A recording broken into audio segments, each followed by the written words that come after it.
අපිට ලැබුණ එකකින් අපි කෙසේද කටයුතු කළ යුත්තේ, කෙසේද ශාසනයෙන් ප්‍රයෝජන ගත යුත්තේ කියන එක ගැන මීට වඩා හිතනවා. මොකද හේතුව ධර්මයේ මොකටද කියලා දන්නේ නැතුව පිටුවත්නේ ඒ ධර්මය අවබෝධ කරගන්න සිතක් කියන්නේ නැහැ. ධර්මය අවබෝධ කරගන්න මහන්සි ගත යුත්තේ ඇයි කියලා අපිට තේරුමක් තියෙනවා. ඒ තේරුම නැත්නම් අපිට මේ ධර්මයෙන් ප්‍රයෝජන ගන්න හිතක් ඉන්නේ නැහැ. අපි හිතමු පින්වත්නි බුදුරජාණන් වහන්සේගේ දේශනා අතර එක දෙසුමක් තියෙනවා. භාග්‍යවතුන් වහන්සේ මෙන්න මෙහෙම කාරණයක් මේ දේශනාවේ යොදනවා. මේ ලෝකේ මිනිස්සු ගොඩාක් වටින දේවල් හැටියට සැලකන මේකත් තියෙනවානේ. ඒ දේවල් අතර ඔබ කියන්න මිනිස්සුන්ට ධනය වටිනවද නැද්ද? වටිනවද නැද්ද? වටිනවා.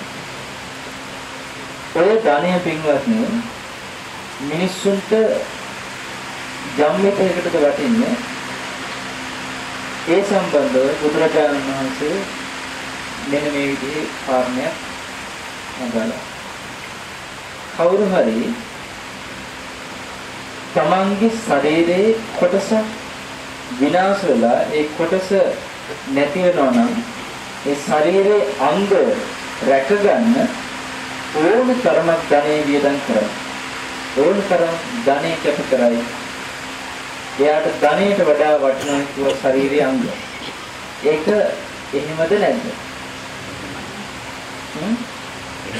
දැන් ඔබ දන්නවා කියතනෝ අපේ වකුගඩුවක් නරක් වෙලා හරි මොනවා හරි කොටසක් ඉවත් කරන්න හෝ ඒ කොටස රැක ගන්න ශරීරයේ යම් කිසි කොටසක් ආරක්ෂා කරගන්න අවශ්‍ය නැතිනම් සැත්කමක් කරලා හරි මොනවා හරි දෙයක් කරලා අපි පින්වත්නි අපේ තියෙන ගෙවල් දොරවල් උදස් තියලා හරි මොන විදිහින් හරි සල්ලි හොයලා ඒ අපේ ශරීරයේ අංග රැක ගන්න මහන්සි ගන්නවද නැද්ද?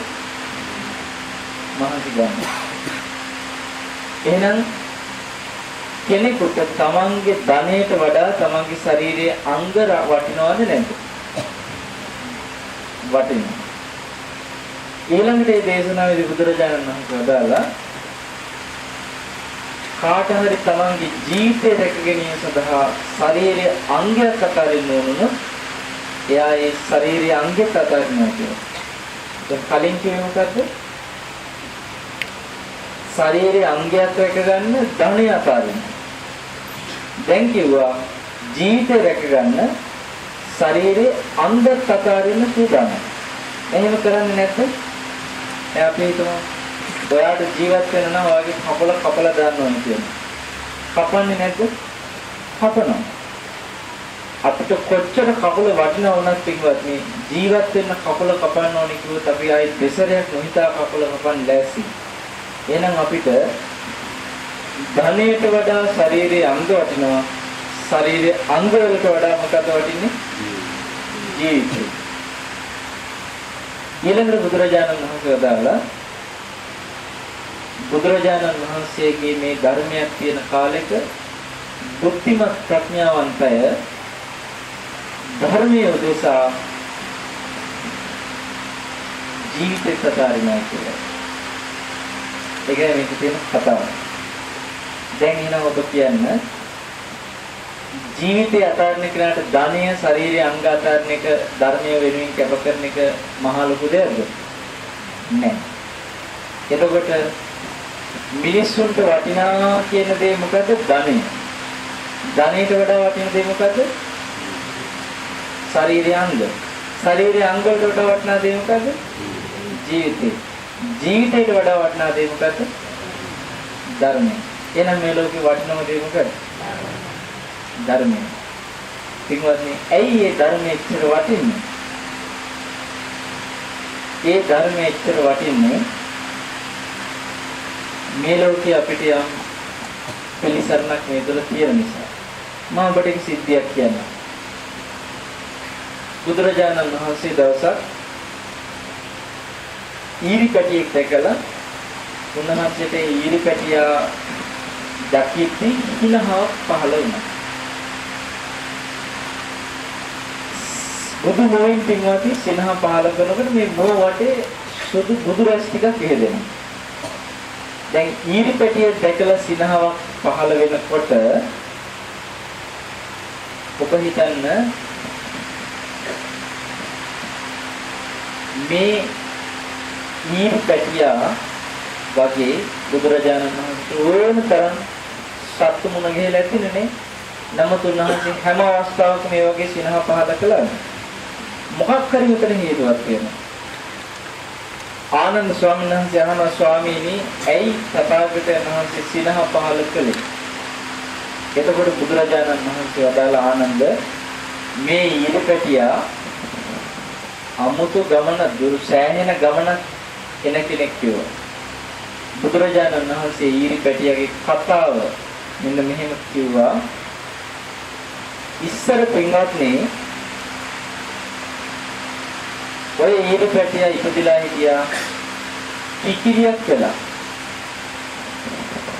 ඒ කිකිලි ස්වාමීන් වහන්සේ නමක් විදර්ශනා සත්‍යයනවා කරන අහගෙන ඉඳලා ඒ පිනට කිකිලි ආත්මෙන් බැලනට පස්සේ ඇවිල්ලා ඉපදුන මනුස්ස ලෝකේ උප්පරී කියලා රාජ පියනියක් කළා. රාජමාලිකාවට. දැන් බලන්න කිකිලි ගිය දුරනේ කිකිලියකට පුළුවන් වුණා රජ මැදුරක රාජ කුමාරිකාවක් වෙන්න. දැන් මෙතෙන්දි පින්වත්නි මේ රාජ කුමාරිකාව පළවෙනි ධ්‍යානෙ දියුණු කරන්න උත්සාහ කළා. ඒ කියන්නේ එතන හරිය පුරුෂ සිදුවීමක් වෙනවා. මේ රාජ කුමාරික දවසක් අසුචි වගේක පණුව වගේක් ඉන්නවා දැක්කා. අසුචි වගේක පණුව වගේක්. මේ පණුව ටික දැක්කට පස්සේ ඒ පණුව පිළිගුරු කරලා පුලවක සංඥාව ඒ රාජකුමාරිට නිකම්ම සිහි වෙලා ඒ පුලවක සංඥාව වැඩුවා. දැන් මේ රාජකුමාරී හැම තිස්සෙම පළවෙනි ධානය දිනු කරන්න පුළුවන් විදිහට හිත පුරුදු කළා. මොකද පළවෙනි ධානය කිව්වේ භාවනා කරද්දී යම්කිසි කෙනෙකුගේ සිත ප්‍රබෝධමත් වෙනවා. ඒ භාවනාවට ටික ටික හිත එකඟ වෙනකොට සිත මොකද වෙන්නේ? ප්‍රබෝධමත් වෙනවා. මේ විදිහට සිත ප්‍රබෝධමත් වෙද්දී එයාට ප්‍රීතියක් දැනෙන්නේ. එයාගේ කායික මානසික සැහැල්ලුවක් ඇතිලා මෙයාට සැපයක් ඇති වෙලා වුණ පළවෙනි ධ්‍යානෙ. ඒ කියන්නේ සිත ඒකාග්‍ර වෙනවා. එක අරමුණක තමන් වඩන අරමුණේම සිත දිගටම පවතිනවා. අන්නේ සිතට කියනවා පළවෙනි ධානය කියලා. පින්වත්නි මේ පළවෙනි ධානය දැන් උප්පරී කියන ඔය රජ බිසව රජ කුමාරි හැම තිස්සෙම තමන් හිතට වශී කරගත්තා. මේ හිත යෝගී වශී කරන්න පුළුවන් ඕනම දෙයකට. ඔබ හිතන්න දැන් අපේ හිත අපිට බැරිද රාගයට වශී කරන්න? මේ සිත රාගයට වශී කරනවා නම් කරන්න පුළුවන් ද බැරිද? දැන් ඇත්තම කෙනෙක් අසභ්‍ය දෙයක් නිතර බලන්න එයාගේ සිත ඒ අසභ්‍ය දෙයට එක්ක සම්පූර්ණයෙන් රාගින් වශී වෙලා ඊට පස්සේ පින්වත්නි බලන කෙනා දිහා අර රාග අරමුණ වලින් බලන්න පුරවන්න බැරිද? පුළුවන්. ඒකට කියනවා රාගයෙන් සිත වශී කරනවා කියලා. එහෙම පුළුවන්. ඒක සාමාන්‍ය ලෝකේ මිනිස්සු රාගයෙන් වගේම අපිට පේනවා ද්වේෂයෙන් වශී කරන්නේ නැද්ද? ද්වේෂයෙන් වශී කරනවා කියලා කිව්වේ හැම තිස්සෙම යා චෝටි දෙයක පවා සිත තරහත් එක්ක එකතු කර ගන්නවා නම් බලන දෙයට තරහ ගන්නවා නම් තරහ එන විදිහට කල්පනා කරනවා නම් එයාට මොකද වෙන්නේ? ඔය කියන්නේ හොස්සලඟින් නැස යන්න බෑ කියලා. ඒ වගේ මෙයාගේ සිත සම්පූර්ණයෙන් තරහත් එක්ක වශී වෙනවා. එයාට හැම තැනම ඕනම දෙයකට තරහ උපද්ද ගන්න ලේසි. අන්නේ වගේ පින්වත්නි මේ රාගෙත් එක්ක තරහත් එක්ක හිත වශී කරන්න පුළුවන් නම් හිතන්නකො නිකන් ඔය යම් පොළවක වල් පැලෑටි වැවෙනවා නම් හොඳට අපිට බැරිද ඒ පොළවේ වල් පැලෑටි වෙනුවට හොඳ පැලෑටි වවා ගන්න. වමනාවක් උනන්දුවක් තියනවා නම් වල් පැලෑටි වෙනුවට අපිට අවශ්‍ය කරන ඖෂධ හෝ අපිට අවශ්‍ය කරන මල් හෝ මොනවා හරි වමනා කරන පැලෑටියක් වවා ගන්න පුළුවන් දෙයක්. පුළුවන්. ඇයි හේතුව වල් පැලෑටි වැවෙන්න පෝෂණයක් ඒ පසේ තියනවා නම් හොඳ පැලෑටියක් ඒ පසේ වවන්න බැරිද? පුළුවන්. අපි හිතමු යම් පොළොවක් තියෙනවා ඒ පොළොව තනිකර කටුක පොළොව වල් පැලෑටි වැවෙන්නේ නැහැ. වල් පැලෑටි වැවෙන්නේ නැත්නම් මේ පොළොවේ පුළුවන් ද හොඳ පැලෑටි වවා ගන්න? බැහැ. එහෙනම් මේ මනස නැමැති පොළොවේ රාග ද්වේෂ වගේ වල් පැලෑටි වැවෙනවා නම් වල් පැලෑටි වශී කරගන්න පුළුවන් නම් මේ මනසේ අපිට බැරිද විරාගය ඊට මෛත්‍රිය ඒ ද්වේෂ නොකරන ස්වභාවයේ මේ මනසේ වවන්න බැරිද? පුළුවන්. ද්වේෂේ වවතයකින මෛත්‍රිය වවන්න පුළුවන්. ඒතර මෛත්‍රියට කෙනෙක්ට ඒ විදිහට නිතර වශී කර ගන්නවා නම් හැමතිස්සෙම එයාගේ මනස එයා පුරුදු කරනවා නම් පින්වත්නි මෛත්‍රියට පුහුණු කරන්න පුළුවන් ආකාරයට ඒ ඔස්සේ කල්පනා කරනවා නම් එයාගේ හිත වශී වෙනවා මෛත්‍රියට. දැන් සමහර කෙනෙක් කියනවා ඔය නහි වේරේන වේරාණි කියන ගාථාව ගත්තොත් ගාථාවෙන් මොකද කියන්නේ? වෛරෙන් සංසිඳෙන්නේ නැහැ කියන්නේ. මොනවද කතා වෛරෙන් සංසිඳන්නේ නැතුව කොහොමද කියලා අහනවා. මෛත්‍රියක් ඇදලා ගත්තොත් එහෙනම් ඔය වෛරයක් තියෙන තැනකට කොහින්ද ඒක සංසිඳෙන්නේ? තව නිකන් ඊට පස්සේ කරේ නැගෙනවා කියලා අපි එක එක විදිහට ඒ මෛත්‍රියට මෛත්‍රිය අගය අඩු කරගෙන මෛත්‍රිය පහත් කරලා මෛත්‍රිය හෙලා දැකලා කතා කරන අවස්ථා නැද්ද? අපි හිතන්නේ පින්වත්නි වෛරය කරන තැනට පිළිතුරක් වෛරයමයි කියන්නේ. දැන් බුදුරජාණන් වහන්සේ ඔය වගේ ගාථාවක් ඒ කාලේ වදාළේයි ඒක හැම කාලෙම ලෝකෙ මිනිස්සු පිළිගන්නවා. වෛරයක් සංසිඳවන්න පුළුවන් මොකෙන්ද? වෛරයෙන්. ඒක ඒ කාලේ පිළිගත්ත නිසා ඒ කාලේ වගේ ගාථාවක් වදාළේ. එහෙනම් අදටත් ඒක මේ විදිහට පිළිගන්නවා. ජේ.ආර් මහත්තයාට අපේ රටේ සෑහෙන සැලකිලි හම්බුණා ජපානයේ. ඔය ගාථාව ජපානයේ ගිහිල්ලා කියලානේ. ජපනට ඔය ගාථාව කියනකොට ඒ කාලේ අර යුද්ධ කරනකොට ජපන ඒ ගාථාවේ තේරුම ගත්තා. නමුත් අපේ බහුතරයක් දැනට ඔය කාරණා පින්වත්නි තේරෙන්නේ නැහැ. තේරෙන්න පිනක් නැහැ. ඔබට මේ කාරණේට මම උපමාවක් කියන්නම්. ඔබ හිතන්න යම් කිසි තැනක අසුචි ටිකක් වැටිලා තියෙනවා කියලා. ඒ අසුචි ටික සෝදන්න අපි අසුචිම ගේනවා. අසුචි හැලිලා තියෙන තැන අසුචි ටික සුද්ධ කරන්න අසුචිම ගේනවා. ගෙනල්ලා අසුචි ටික අසුචින් දැන් හොදනවා සුද්ධ කරනවා. මොකද වෙන්නේ එතන? ඒ අසුචි ගඳ වැඩි වෙනවද අඩු වෙනවද? වැඩි වෙනවා. කලින් අසුචි ටික සුද්ධ වේද තව තවත් අසුචි වැඩි වෙලා මෙතන ප්‍රශ්නේ දිග ගැහෙනවද? තව තවත් අසුචි වැඩි වෙලා ප්‍රශ්නේ දිග ගැහෙනවා. පින්වත්නි අසුචි වගේ තමයි වෛරය. එතකොට වෛරය කරන තැන වෛරයෙන් පිළිතුරු දෙනවා කියලා කියන්නේ ආන්ගේ කාරණාව අසුචියෙන් අසුචිය සෝදනවා. සාමාන්‍යයෙන් තේරෙන්නේ ඒ කියන්නේ අසුචිත් අතර ඔය කතන්දරේ කොතනක් පොදුයි. ලංකාවේ නම් අසුචියෙන් අසුචි හොදත්තේ ප්‍රශ්නයක් තියෙනවා තමයි. එනට මේ ඕමාන වල අසුචියෙන් අසුචිය හේතුවත් එහෙම ගඳ නැති වෙනවා කියලා කියත හැකිද? ලංකාවේ හේතුව ඕමාන හේතුව අසුචියෙන් අසුචිය හොදනවා නම් ගඳ වැඩි වෙනවම එක කොහෙත් එකයි. ඒතර අසුචිය සුද්ධ කරන්න මොනවද කියන්නේ? පිරිසිදු වතුර. පිරිසිදු වතුර ගෙනල්ලා යම් කිසි කෙනෙක් එතන සුද්ධ කරනවා නම් මේ තීච්ඡ අසුචි ටික සුද්ධ වෙලා යනවද නැද්ද? මෛත්‍රිය කියලා කියන්නේ පිරිසිදු වතුර ටිකක් වගේ පිළිගන්න. එතකොට දැන් ඔය මෛත්‍රිය උනත් අපිට නිතර කෙනෙක් කෙරෙහි ಗುಣ දැකීමෙන් ඔය විදිහට කල්පනා කරනවා නම් මේ හිතේ පුළුවන් මෛත්‍රිය හොඳට පුරුදු කරගන්න. අන්න ඒ වගේ දැන් මේ උද්දරී කියන රජ බිසව මොකද කළේ? පළවෙනි ධානය හැමතිස්සෙම හිතට පුරුදු කරගෙන ඒක වශී කරගත්තා. අන්තිමට මෙයා මේ මනුස්ස ලෝකයෙන් බැහැරනට පස්සේ ගිහිල්ලා ඉඳලා බ්‍රහ්ම ලෝකෙ බ්‍රහ්මෙක් කියලා.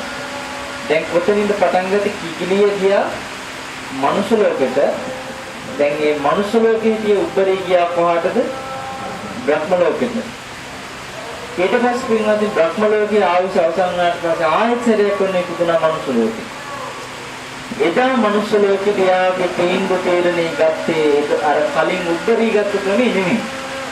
දැන් මනුස්ස ලෝකෙට ආපු මේ කෙනා එතනදී තමන්ගේ ජීවිතේ වටගත් අකුසලයෙන් ලැජ්ජ බය නැති විදිහට එයාගේ ජීවිතේ ගෙවුණා.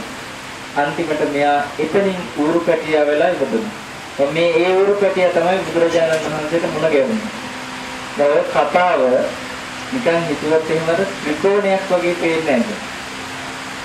එයාගේ ගමන hina යන්නේ දැක්කට පස්සේ බලන්න පින්වත්නි තිරිසන් ලෝකෙකින් මනුෂ්‍ය ලෝකෙට, මනුෂ්‍ය ලෝකෙන් බ්‍රහ්ම ලෝකෙට, බ්‍රහ්ම ලෝකෙන් ආයි මනුෂ්‍ය ලෝකෙට, මනුෂ්‍ය ලෝකෙන් ආයි තිරිසන් ලෝකෙට. ඒ කියන්නේ ගිය ගමන ආයෙත් ඒ විදිහටම බැස්ස නේද? දැන් අපි කොතෙන්ට බහැලා තියෙනවද දන්නේ නේ? නැගගෙන යනවද? එහෙම නැත්නම් බැහැගෙන එනවද කියලා දන්නවද අපි කවුරුවත්? හැබැයි නැගගෙන එනවනම් තව ඉස්සරහට නගින්නත් බැහැගෙන එනවනම් වහින්න නැතුව නගින්නත් බැරිද මෙතනදී තීන්දුව වෙනස් කරගන්න? පුළුවන්. සම්පූර්ණ නඩු තීන්දුව දෙන්නේ අපිමයි. අපේමයි මේකේ තියෙන්නේ. වැරදි කරොත් අපිමයි තීන්දුව දෙන්නේ අපිමයි. ඒකට පින්වත් පැමිණිලි කරොත් අපිමයි. මෙතෙන්දී.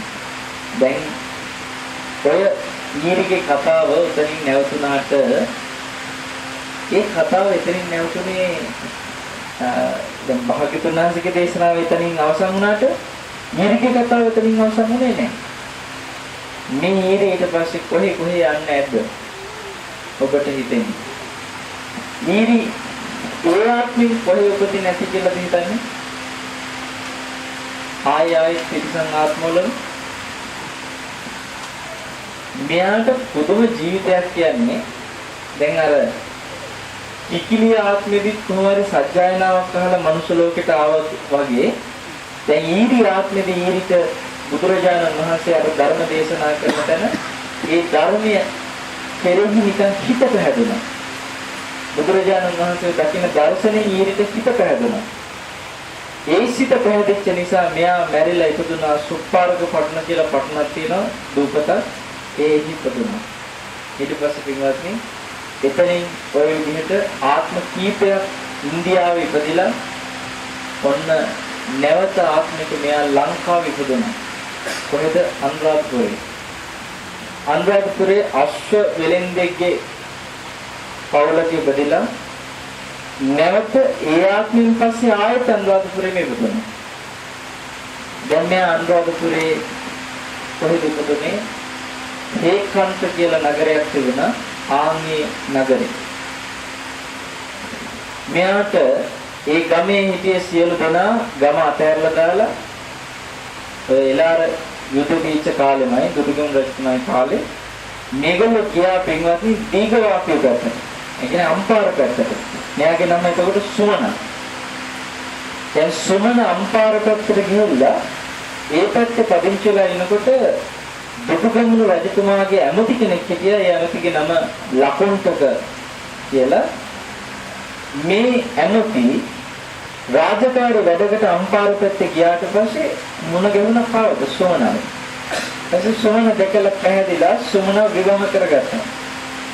දැන් මේ ඇමති බිසවගේ ගෙදරට දවසක් මහා අනුල කියලා රහතන් වහන්සේ නමක් පිණ්ඩපාත වැඩියා. මේ රහතන් වහන්සේ පිටපාත මේ අපේ ලංකාවේ ලාංකික කෙනෙක්ගේ සිද්ධියක් දැන් මේ කියන්නේ. ඊරි ඇවිල්ලා දැන් කොහාටද? ලංකාවට. දැන් පින්වත්නි මේ මහා අනුල කියන රහතන් වහන්සේ අර ඇමතිගේ ගෙදරට පිටපාත වැඩියම මේ ඇමති බිසව දැකලා රහතන් වහන්සේට නිකන් අමුත්තක් තේරුණා. ඒ කාන්තාව දිහා හොඳට බැලුවා. බලලා කල්පනා කළා එයාගේ අතීත ජීවිත කොහොමද කියලා. බලනකොට තේරුණා මේ ඊරි සෑහෙන ගමන ඇවිල්ලා දැන්.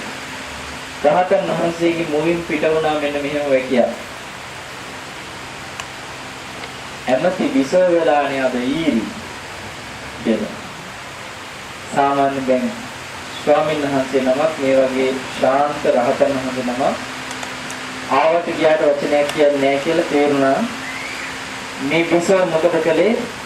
නිදහස් වෙලාවක ස්වාමීන් වහන්සේගෙන් ගිහිල්ලා විස්තරේ අහුවා. ස්වාමීන් වහන්සේ මොකක්ද කිව්වේ? අහනකොට පින්වත්නි සම්පූර්ණ සිද්ධිය මේ ස්වාමීන් වහන්සේ කියලා දුන්නා. ආව සංවේගය මං ඇවිල්ලා තියෙන දුර ඇමතිතුමාගෙන් අවසර ගත්තා. අරගෙන මහාන වුණා. මහාන වෙලා පින්වත්නි තිස්ස මහරහතන් වහන්සේලේ දැන් ඔය අපි හෙට සත්‍යයනා කරන්න ලෑස්ති වෙන මහා සතිපට්ඨාන සූත්‍රයේ දේශනයක් කරන තිස්ස මහරහතන් වහන්සේලේ ඒ දේශනාව අහලා මේ භික්ෂුණිය සෝතාපන්න වුණා. එතකොට එයින් පස්සේ නැවතර අනුරාධපුර හෝකන්ට කියන ගමට ගිහිල්ලා එහි මහා මොණි කියලා ගමක් තියෙන. ඒ ගමේ පදිංචි වුණා. පදිංචි වෙලා එහි ඉන්නකොට ආසීවිසෝතම සූත්‍රයේ සමහර අය අහලා ඇති. සංයුත නිකායේ 4 තියෙන්නේ. ආන්ගේ දේශනාව ඒ අනුරාධපුර පැත්තේ පන්සලක කරද්දී එක්තරා ස්වාමීන් වහන්සේ නම මේ භික්ෂුණියට ඒ දේශනේ අහන්න ලැබුණා. ඒ දේශනේ උපකාර කරගෙන ඒ ඔස්සේ නුවණින් විමසලා අන්තිමට ඒ භික්ෂුණිය අරහත්ත්වයටපත් වුණා. අරහත්ත්වයටපත් වෙලා පින්වත්නි පිරිනිවන් පාන දවසේදී කාලයක් ජීවත් වෙලා පිරිනිවන් පාන දවසේදී තමන්ගේ ශිෂ්‍ය භික්ෂුණීන් වහන්සේලාට සියලු දෙනාට කතා කරලා තමන්ගේ අර කිකිලි ආත්ම, යෝරු ආත්ම ආදී බ්‍රහ්ම ලෝක මේක තැන්වල සැරිසරාගෙන ආපු කතාව කියලා සංවේගයක් ඇති කරලා පිළිගන්න බැහැ. ඒතර බුදුරජාණන් වහන්සේ මොන ගහිලා උන්වහන්සේගේ ළඟ මේ ධර්ම දේශනා කරන තැනක ඉඳලා එදා ඒ අවස්ථාව අහිමි වුණා තිරිසන් ආත්මික ඉපදිච්ච නිසා. නමුත් යම් කිසි පිනක් තිබුණ නිසා මනුෂ්‍ය ලෝකේ ආවම එයා ඒ ප්‍රයෝජනේ ගත්ත ශාසනයේ තියෙන කාලෙට. ඔබ හිතන්න අපිට බුදුරජාණන් වහන්සේගේ කාලේ මේ දේ කරගන්න බැරි වුණේ අපි සමහර විට ඒ කාලේ අපි තිරිසන් හත්තු වෙලා ඉන්න ඇති සමහරනේ ඈ ඒ නිසා එදා බැරි වුණා. දැන් එදා බැරි වෙච්ච එක අද කොහොම හරි කරගිලා ඇවිල්ලා ධර්මයේ තියෙන පළාතක මේ මැදතර දිගට හිටියත් ඔබට ධර්මයේ ඇහෙන අවස්ථාවක් සැලසিলা. පින්වත්නි ඔබ හිතන්න මේ ඕමාන වල ජනගහණි කොච්චරක් ඉන්නවද? විනෝද මහත්තයා දන්නවද කොච්චරක් ඉන්නවද කියලා? ඈ? මිලියන 2ක්. ඒ කියන්නේ ලංකාවට සමාන ගානද?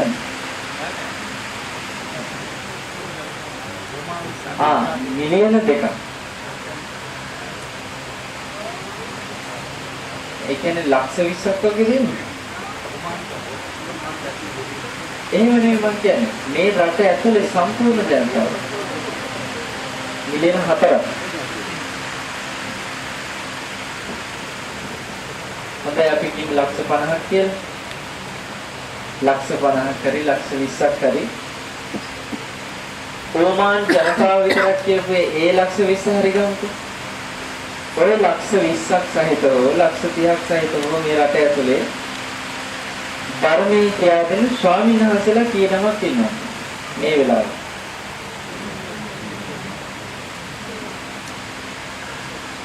මේ ලක්ෂ 20ක් 30ක් ඉන්න රටක් ඇතුලේ ධර්මයේ කියන ස්වාමීන් වහන්සේලා කීනමක් මේ වෙලාවේ ඉන්නවද? තවත් ඉන්නවද? නෑනේ. දැන් ඇමරිකාව, ඕස්ට්‍රේලියාව, ඉංගලන්ත වගේ රටක නම් ස්වාමීන් වහන්සේලා මොනවාට හරි ඇවිල්ලා ඉන්න පුළුවන්. නමුත් මේකේ කොහෙවත් ඉන්නවද? නෑ. ඒතකොට පින්වත්නි මේ මුළු රටටම ඉන්නේ මේ වෙලාවේ ධර්මයේ කියා දෙන ස්වාමීන් වහන්සේලා තුන්වමක් නම් ඔබ බලන්න මේ රටේ ලක්ෂ 20ක් 30ක් ඉන්න පිරිසෙන් ඒ ස්වාමීන් වහන්සේලා තුන්නමගේ උපකාරය ලැබෙන්නේ කී දෙනාද? නේද? ලක්ෂ 20ක විතර පිරිසකගෙන් ඔබ තේරිලා ඔබ සීමිත දෙනෙකුට පමණක් ඒ භාග්‍ය ලැබෙනවා නම් ඔබ හිතන්නේ මේ අවස්ථාව මේ කෝටි දෙයක් කියලා. එතකොට දැන් ඔය ඊරිගේ ආත්මෙදී කරපු දේවලු මනුෂ්‍ය ආත්මෙදී කරපු දේවලු නිකන් හිතලා බලන්න. දැන් අර උඩරි වෙලා හිටියේ කලින් කවුරු වෙලා හිටියේ කෙනෙක්ද? කිකිලි. ඊට පස්සේ උඩරි කියලා රබ බිසවක් වුණා. දැන් කිකිලි හාල් කෑවා. ඊළඟ ආත්මේ උඩරි වුණාට පස්සේ මොනවද කෑවේ? හාල් බත් කරලා බත් කෑවා. එතකොට පින්වත්නි උඩරිට අසෝචි ටික දැක්කට පස්සේ අසෝචි බලලා පිළිකුල් කරාද නැද්ද? අසුචි ටික පිළිකුල් කරලා ඒසේ භාවනා කළා. උඩරි අසුචි ටික කෑවද? කෑවේ නැහැ. එතකොට එයාට මනුෂ්‍ය ආත්ම දැන් බ්‍රහ්ම ලෝකෙ ගියා. බ්‍රහ්ම ලෝකෙ ගිහලා ආයෙත් මනුෂ්‍ය ලෝකෙටනේ. මනුෂ්‍ය ලෝකේ ඉන්නකොට අසුචි කන්න ආස කළාද? ආස නැහැ. අසුචි මොනේ ගා ගන්න කැමතිද? ආස නැහැ. මෙතන ඉන්න අය කැමතිද? අසුචි කන්න කැමතිද? මොනවාද සෝන්නාති කියලා හිතයි. කරන්න දෙයක් නැහැ. දුකෙන්වත් අහනවා අසුචි කන්න කැමතිද? අසුචි මොන පුරා ගාගෙන කාපු කාලයක් තියෙනවද?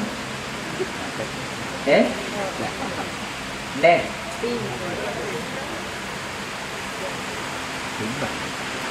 පොඩි කාලේ ඉස්සරහට අසුචි කන්න ලෑස්තිලා ඉන්නවද? ඒ කියන්නේ දැන් අපිට මෙහෙම ඔය පාරවල් ගාන යනකොට සමහරලාට බල්ලෝ හරි මොකෝ හරි සත්තු සමහරලාට ජරා කරලා තියෙනවා. ඔය අසුචි දකිනකොට නහයත් වහගෙන යන ඔබ හිතනවාද ඉස්සරහට පොර කක අසුචි ටිකක් කන්න ලැබෙනවා නම් ඒ වගේ කාලයක් අපිට එයිද නැද්ද? එච්චර හේනියක් නෑ ස්වාමීනි කියලා කියයි. අනේ හාමුදුරනේ කන්න කෑම නැතිව බඩගින්න හිටියත් අපි අසුචි නම් කන්නේ නෑ කියයි. ඇත්ත. ගේ හරියේ කිසි දෙයක් නෑ කියලා සමහර මිනිස්සු කියනවානේ ගේ හරියේ කිසි දෙයක් නෑ උයන්න කියලා. හැබැයි ගේ හරියේ කිසි දෙයක් නැතුණත් පින්වත්නි ගිහිල්ලා අසුචි වලේ අසුචි ගෙනල්ලා උයන්නේ නෑ. අසුචි කන්නේ නෑ. ගේ හරියේ කිසි දෙයක් නැතුණත් කියන පත්තර පොළ ටික හරි කෑවත් අසුචි නම් කන්නේ නෑ. නමුත් පින්වත්නි දැන් අර මනුෂ්‍ය ආත්ම දෙකක් කර විදිහට ගත කරද්දී අසුචි පිළිකුල් කරපු කෙනා ඊරි ආත්මෙට ගියාද නැද්ද? ගියා. ගියාට පස්සේ ඊරි ආත්මෙදී අර තමන් පිළිකුල් කරපු අසුචි ටික හොයා ආසාවෙන් පොරකකා කෑවද නැද්ද? අසුචි ටික දකින්නකොටත් පොරකකා කෑවා. දැන් මේ පිළිකුල් කරපු ආත්ම පහ නාතේට. හැබැයි අතීත පිළිකුල් කරත් නැවත ආත්මක අසුචි කන ජීවිතයක් යාට ලැබුණද නැද්ද? ලැබුණා. දැන් කරන්නේ අසුචි වැඩ නම් මනුස්ස ලෝකෙ ඉන්නකොට ඔය පිළිකුල් කරන අසුචි ඔබට කන්න වෙන්න පුළුවන්. කවුද කියන්නේ නැහැ කියලා. එහෙම ගමනක් අපිට තියෙනවා. හිතයි අපි මහා ගොඩක් පින් කරනවා. එහෙම කොහොමද ඔබ වහන්සේ කියන්නේ කියලා. මේ පිනට බෑ පින්වත්නි සුගතිය හදන්න අනිවාර්යයි. පිනින් කරන්නේ මොකද්ද? ඔය රිපදිච්ච තැනක සැප ලබා දෙන එක. ඒ කියන්නේ අපි හිතමු කොහේ හරි ආත්මික ඉපදුනා ඒ ආත්මෙදි තමන් ප්‍රිය කරන කෑම තියෙනවනේ. ඒ කෑම සුවසේ ලබා දෙන එක ඔන්න අපි මෙතන කන්න දෙන එකකින් කෙරේ. දැන් ඔබ හිතන්න මේ පන්සල හදන්න යම් කිරිසක් මූලිකත්ව ගන්න ඇති. පන්සලක් හදන්න මූලිකත්ව ගත්ත කෙනා එහෙම නැත්නම් අපි දුන් සම්පූර්ණ තමන්ගේ යොදමින් මුළු පන්සලම හදලා දුන්න තමන්ගේම ඉඩමද. ඒ කෙනාට නම් ඉතින් සුගතිය අනිවාර්යයෙන්ම ලැබෙයි කියලා ඔබ හිතනවා නේද? තමන්ගේ යොදමින් තමන්ගේ ඉඩමක තමන්ම පන්සල සම්පූර්ණයෙන් හදලා දුන්නොත් සුගතිය අනිවාර්යයෙන් ලැබෙයිද නැද්ද? හොඳයි යා පන්සල් දෙකක් කරුවත් මොකක් වේද? ආයිති මොනවා අහන්නද නේ? පන්සල් පහක් කරුවත් පන්සල් 10ක් පන්සල් 100ක් පන්සල් 1000ක් හදනවා පන්සල් 10000ක් අපි දැන් පන්සල් 50000ක් පන්සල් 80000ක් පන්සල් 84000ක් ධර්මාශෝකරතුමා හැදුවා. එතුමා පන්සල් 84000ක් හදලා තමන්ගේ දුවයි පුතයි දෙන්න ශාසනයට දීලා සියලු විදිහට ධර්ම ප්‍රචාරයට හැම ආකාරයකින් උපකාර කළා. ධර්ම දූතයන් වහන්සේලා වටවල කියවුවා. හන්දියක් දාන පින්වත්නි ධර්මයේ කොටපු සෙල්ලිපි හැදුවා. ධර්මයේ කියා දෙන්න වෙනම ඇමතිවරු පිරිසක් හැදුවා. ඇමතිවරු පිරිසක් හැදුවා. එයාගේ රස්සාව මොකද්ද? ධර්මයේ ඉගෙනගෙන ගමින් ගමට ගිහලා ධර්මයේ කියන එක. එච්චරට එතුමා ධර්මයේ වෙනුවෙන් ශාසනය වෙනුවෙන් කැපුණා. හැබැයි පින්වත්නි තරහක් කෙනෙකුට තරහ දුරු කරන විදිහ ඉගෙන ගත්තේ නෑ. ඒ නිසා මේ ධර්මයේ පුරුදු කරන අකුසලයේ හිතෙන් ඉවත් කරන්න අවශ්‍ය කරන මඟ තේරුම් ගත්තේ නෑ. පින් කර හිටිය. සල්ලි තියනවා නම්, බලය තියනවා නම්, යම් කිසි විදිහකින් අවස්ථාවක් තියනවා නම් පින් කරන්න පින්වත්නි බුද්ධ ශාසනයක් ඕනෙම නෑ. ඒක මතක තියාගන්න. පින කියලා කියන්නේ මනසාචේ පසන්නේන භාසතිවා කරෝතිවා. මනස පහදගෙන කරන කියන දේවල් වලට කියන මොකද්ද? පින කියලා. අපි හිතමු මුස්ලිම් මිනිස්සෙක්. දැන් මේ රටේ රජතුමා ගමු. රජතුමා තමන්ගේ කවුරු හරි කෙනෙකුට හිතන්නක ඔබ අම්මා කියලා. තමන්ගේ අම්මට ආදරෙන් සලකනවා නම් රජතුමා, එතුමා ඉස්ලාම් වුණා. එතුමා මුස්ලිම් වුණා. එතුමා තමන්ගේ අම්මට සලකන එකේ පිනක් රැස් වෙන්නේ නැද්ද? පින රැස් වෙනවා. එතකොට එහෙනම් පිනක් රැස් කරන් පින්වත්නි බුද්ධ ශාසනයක් ඕනේද? ඒකට බුද්ධ ශාසනයක් ඕනේ පින රැස් කරන්න. ශාසනය ලැබුණේ එතකොට ධර්මාශෝකරතුමා දැනගත්තේ නෑ ශාසනය තියෙන්නේ මොකටද කියලා. එතුමා ධර්මයේ ප්‍රචාර කරන්න කොච්චර මහන්සි ගත්තත්, පින් කරන්න කොච්චර මහන්සි ගත්තත් ධර්මයේ පුරුදු කරලා මේ අකුසල සිතෙන් ඉවත් කරන එකට මහන්සි ගත්තේ නෑ. ඒ වගේ ඔබ ධර්ම ප්‍රචාරයට ඕන තරම් සමහරට මහන්සි ගනී. දැන් මේ ඕමාන් වල ස්වාමීන් වහන්සේලා වඩම්මලා ධර්ම ප්‍රචාරයට ගොඩාක් සංවිධානය කරනවා කියමු. ඒ වගේම ඔබ මේ පන්සල් හදලා ගොඩාක් පින් කරනවා කියලා කියමු. එතකොට ඔබේ ධර්මාශෝක රජතුමාගේ අතර මොකද තියෙන වෙනස? මරණාසන්න මොහොතේ ඔබට පිළිසරණක් තේ කියලා හිතනවාද? මේ මනසේ තියෙන අකුසල තරහ ආදී මේ අකුසල් දුරු කරන්න සිතට වීර්යයක් එන්නේ නැත්නම් කොහොමද මේක කරන්නේ කියලා සිහිය පවත්වන්න නැත්නම් ඔබ හිතන්නේ කවදේ පිනින් ඔබට මහා ප්‍රතිඵලයක් ලැබෙනවා.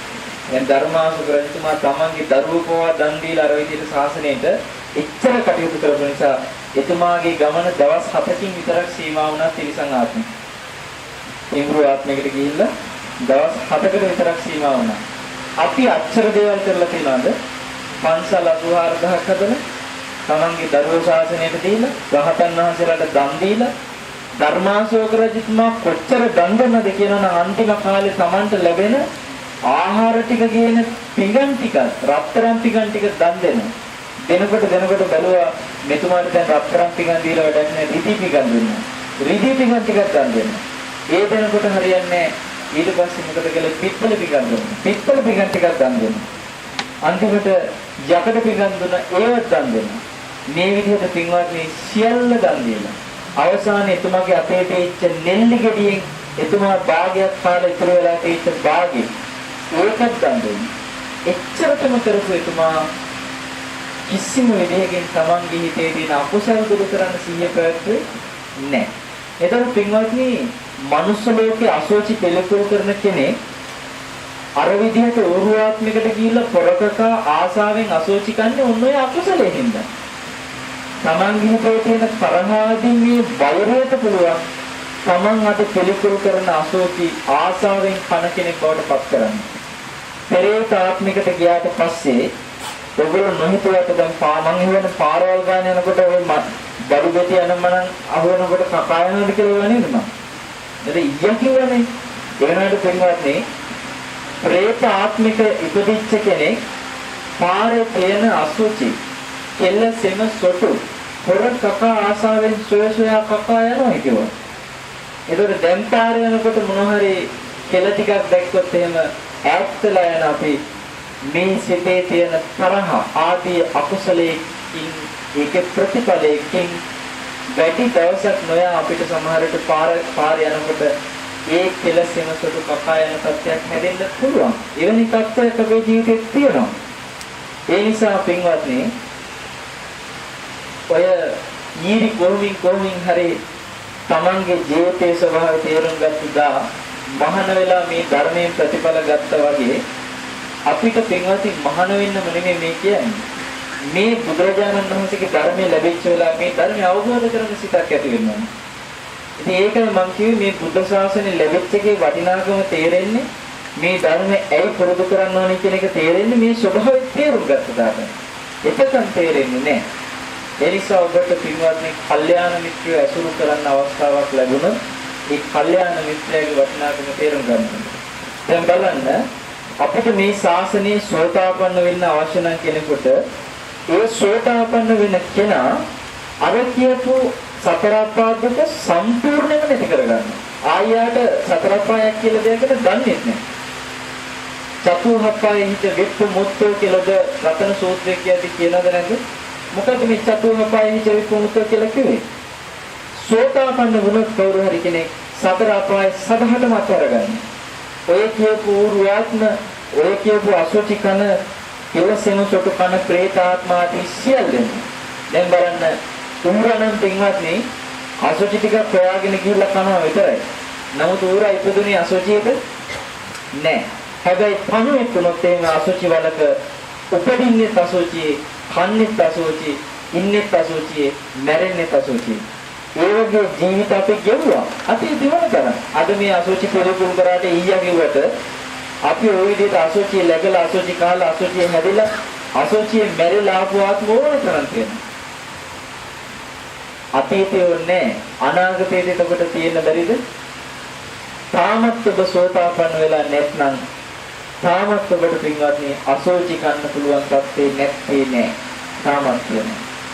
දැන් බලන්න පළවෙනි ධ්‍යානයේ අර උද්දරී රජගෙදර ඉඳලා භාවනා කරනකොට ඕක දකින්න අය හිතන්නේ නැති දැන් මෙයා පළවෙනි ධ්‍යානෙ වඩනවා මෙයා නිතර භාවනා කරනවා මෙයා නම් සංසාරේ හොඳ තැනකට යයි. එහෙම හිතන්නේ නැතුනේ ඇත්තට මෙයා ඒ ධ්‍යාන වැඩපු නිසා බ්‍රහ්ම ලෝකෙ ඉපදුණා.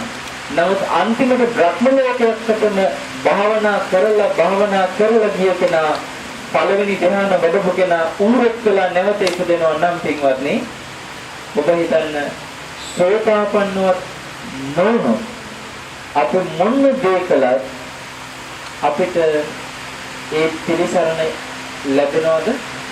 ලැබෙන්නේ නැහැ. ඒ නිසා ඔබට කියන්න එක දෙයක්. බුදුරජාණන් වහන්සේ වදාළා සෝතාපන්න ඵලයට පත් වෙනවා නම් කරන්න තියෙන්නේ සෝතාපට්ටි අංග 4 ඇති කරගන්න එක. පළවෙනි එක මොකද්ද? කල්යාණ මිත්‍ර ආශ්‍රය. දෙවෙනි එක මොකද්ද? සද්ධර්ම ශ්‍රවණය. තුන්වෙනි එක යෝනිසෝ මනසිකාරය. හතරවෙනි එක ධම්මානුධම්ම පටිපදාව. ඔය වචන හතර වුණ තරම් අහලා ඇති. නමුත් පින්වත්නි, කල්යාණ මිත්‍රයා කවුද? ලැබෙන සද්ධර්මයේ මොකක්ද කියලා අපි හරියට තේරුම් ගන්නවා. සද්ධර්මයේ කියලා මේ ඇහෙන හැම බණ කියන සියලුම දේ නෙමෙයි සද්ධර්මයේ කියලා කියන්නේ. ඒ යෝනිසෝ මනසිකාරයට සුදුසු විදිහට ධර්මය අවබෝධ කරගන්න පුළුවන් විදිහේ සුදුසු ධර්මයක් ඇහෙනවා නම් එයයි සද්ධර්ම ශ්‍රවණය කියන්නේ. දැන් ඔබ දන්නවා මේ කල්යාණ මිත්‍ර ආශ්‍රයයි සද්ධර්ම ශ්‍රවණයයි කියන දෙක බාහිරින් ලැබෙන දෙකක්ද නැද්ද? කල්යාණ මිත්‍රයාගේ ඇසුර සහ සද්ධර්ම ඇහෙන එක අපිට බාහිරින් ලැබෙන ඒවාද නැද්ද? බාහිරින් ලැබෙන. ඊට පස්සේ යෝනිසෝ මනසිකාරය කියපු නුවණින් කල්පනා කරන එකයි ධම්මානුධම්ම ප්‍රතිපදාව කියන්නේ ධර්මය අවබෝධ කරගන්න අවශ්‍ය දේ කරන එකයි ඒ වැඩ පිළිවෙලයි. මේ දෙක තමා තුලින් වෙන එකද නැද්ද? ඒ දෙක තමා තුලින්. එතකොට මේ සෝතාපට්ටි අංග 4 දෙකක් පිටින් හම්බෙන්න ඕනේ, දෙකක් තමන් කරගන්න ඕනේ. එතකොට දෙකක් පිටින් හම්බෙලා දෙකක් තමන් කරගන්නවා කියලා කියන්නේ මේ ධර්මය අවබෝධ කරන වැඩ පිළිවෙලේ කල්යාණ මිත්‍රයාගේ අතේ දෙකක් තියනවද නැද්ද? ඒ කල්යාණ මිත්‍රය ඇසුර අපිට ලබා දෙන්නත් ඕනේ. ඒ කල්යාණ මිත්‍රයාගේ ඇසුර ලබා දෙමින් ධර්මයේ කියා දෙන්න ඕනේ. ඒතර කල්යාණ මිත්‍රය අපිට දෙකක් කරලා දෙනවා හතරෙන්. එහෙමද නැද්ද? හතරෙන් දෙකක් කරලා දෙනවා. ඊට පස්සේ පින්වත්නි යෝනිසෝමනසිකාරයේ ධම්මානුධම්ම ප්‍රතිපදාව කියන්නේ මොකද්ද? තමන් ඊතර දෙක කරගන්න ඕනේ. එහෙනම් භාගයක් කාගේ අතේ තියෙන්නේ? තමාගේ අතේ. ඊතර භාගය කාගේ අතේද? කල්යාණ මිත්‍රයාගේ අතේ. දවසක් ආනන්ද හාමුදුරුවෝ සෝතාපන්න වෙලා හිටියේ කියන්නේ. ඒ නිසා සෝතාපන්න වෙච්ච කෙනා සෝතාපට්ටි අංග ටික ගැන දන්නවා. ආනන්ද හාමුදුරුවෝ සෝතාපට්ටි අංග ටික ගලපගෙන එක දවසක් බුදුරජාණන් වහන්සේ වදාළ ස්වාමීනි මට හිතෙන්නේ මේ නිවන් මාගෙන් භාගයක්ම තියෙන්නේ කල්යාණ මිත්‍රයාගේ අතේ කියලා කිව්වා. ඇයි මේ නිවන් මාගෙන් භාගයක් කල්යාණ මිත්‍රයාගේ අතේ කියලා කිව්වේ? කල්යාණ මිත්‍ර ආශ්‍රයයි සද්ධර්ම ශ්‍රවණයයි කියන දෙක කල්යාණ මිත්‍රයාගෙන් ලැබෙන නිසා. ආනන්ද ස්වාමීන් වහන්සේ එතන කල්යාණ මිත්‍රයව භාගයකට දැම්මයි මේ ශාසනයෙන් භාගයක් කියලා කිව්වයි. ඊතුරු භාගය කාගේ අතේද? තමන්ගේ අතේ නිසා. යෝනිසෝ මනසිකාරී ධම්මානුධම්ම ප්‍රතිපදාව. නමුත් බුදුරජාණන් වහන්සේ අපූර්ව කතාවක් කිව්වා. නෑ ආනන්ද. කල්යාණ මිත්‍රයා සතුව මේ ශාසනයෙන් භාගයක් නෙමේ 100%ක්ම රඳා පවතිනවා කියලා. කල්යාණ මිත්‍රයාගේ අතේ. ඒක මොකක්ද කියන්නේ? කල්යාණ මිත්‍රයාගේ අතේ 100%ක් රැඳෙනවා කියන පින්වත්නි මේක අපි තේරුම් ගන්න මෙන්න මෙහෙම උපමාවක් ගමු. අම්මා කෙනෙකුයි තාත්තා කෙනෙකුයි දරුවෙක් බිහි කරනවා. එතකොට මේ දරුවා බිහි වුණාට පස්සේ ඔය අම්මයි තාත්තයි නිසා ලැබිච්ච මේ දරුවා පෙන්නලා අපි කාටවත් කියත හැකිද මේ දරුවාට භාගයක් උදව් කළා අම්මා. භාගයක් උදව් කළා තාත්තා. හරිද කතාව? හරිද වැරදිද? වැරදි. එයා භාගයයි මෙයා භාගයයි. දැන් අපි මෙහෙම හිතමු. ඔන්න ලොකු ගල් කණුවක් දෙන්නේ එකතු වෙලා උස්සගෙන යනවා කියන්නේ. මෙතන තියෙන ගල් කණුව උස්සගෙන ගිහිල්ලා ආන්නතනින් තියෙනවා. දෙන්නම දැන් ගල් කණුව උස්සගෙන ගියා. ගියාට පස්සේ අපි කාට හරි කියත හැකිද මේ ගල් කණුවෙන් භාගයක් ගිනාවේ අරයා. ඊතර භාගය ගිනාවේ මෙයා. කියත හැකිද? බෑ. දෙන්නම එකතු වෙලා මුළු ගල් කණුවම ගෙනාවනම් එකින් එක්කෙනා 100% ගානේ තමන්ගේ උපකාර දීලාද නැහැ? 100% ගානේ උපකාර දෙනවා. දරුවෙක් ගත්තට පස්සේ දරුවාගේ භාගයක් තාත්තගේ භාගයක් අම්මගේ කියලා කියන්න පුළුවන්ද? බෑ. ඒ දරුවාගේ 100%ක්ම අම්මගේ තාත්තගේ දෙන්නගේ උපකාරය තියෙනවා නේද? ආන් ඒ වගේ අපි පින්වත්නි මේ ධර්ම මාර්ගයේ යම් පාඩයක් කරගන්නවද ඒ කරගන්න දේ 100%ක් කල්යාණ මිත්‍රයාගේ පැත්තෙන් තියෙනවා 100%ක් අපේ පැත්තෙන් වගකීමක් තියෙනවා. ඔන්නෝකයි සෝතාපට්ටි අංග හතරේ තේරුම. මොකක්ද මේ 100%ක් කල්යාණ මිත්‍රයාගේ 100%ක් තමන්ගේ අතේ කියලා කියන්නේ? මේක හොඳට මතකෙට ගන්න. අපි හිතමු අපි යම් මොහතක තරහක් ඇති වෙලා යෝනිසෝ මනසිකාරය කරලා නුවණින් විමසලා තරහ නැති කරගත්ත කියලා. එතකොට තරහ නැති කරගත්ත තැන නුවණින් විමසුවා කියන්නේ යෝනිසෝ මනසිකාරය තිබ්බද නැද්ද? තිබ්බා. තරහ නැතිවීම ධම්මානුධම්ම ප්‍රතිපදාවද නැද්ද? තරහ නැතිවීම ධම්මානුධම්ම ප්‍රතිපදාව. එතකොට අන්තිම දෙක යෝනිසෝ මනසිකාරය ධම්මානුධම්ම ප්‍රතිපදාව. ඔය දෙක කරගත්තට පස්සේ දැන් මොනවා අපි තරහ නැති කරගත්තා. ඊට පස්සේ අපිට කියත හැකිද ඒක මම කරගත්ත වැඩක් කියලා තනියම. කෙනෙක් කියනවා නම් මේ තරහ නැති කරගත්තේ මම තනියම හිතලා මගේ උත්සාහයෙන්. ඒක වැරදි. කල්යාණ මිත්‍රාත්මනේ ධර්මයේ කියා දුන්න නිසා ඒ ධර්ම ලැබෙච්ච නිසා තමයි කල්යාණ මිත්‍රාගේ උපකාරයෙන් යෝනිසෝ මනසිකාරය කරන්න දෙයක් තිබුණේ නේද? එතකොට යෝනිසෝ මනසිකාරය කරන්න දෙයක් ලැබිච්ච නිසා තමයි ඒ තරහ නැති කරගන්න ධම්මානුධම්ම ප්‍රතිපදාවක් පුළුවන් උනේ.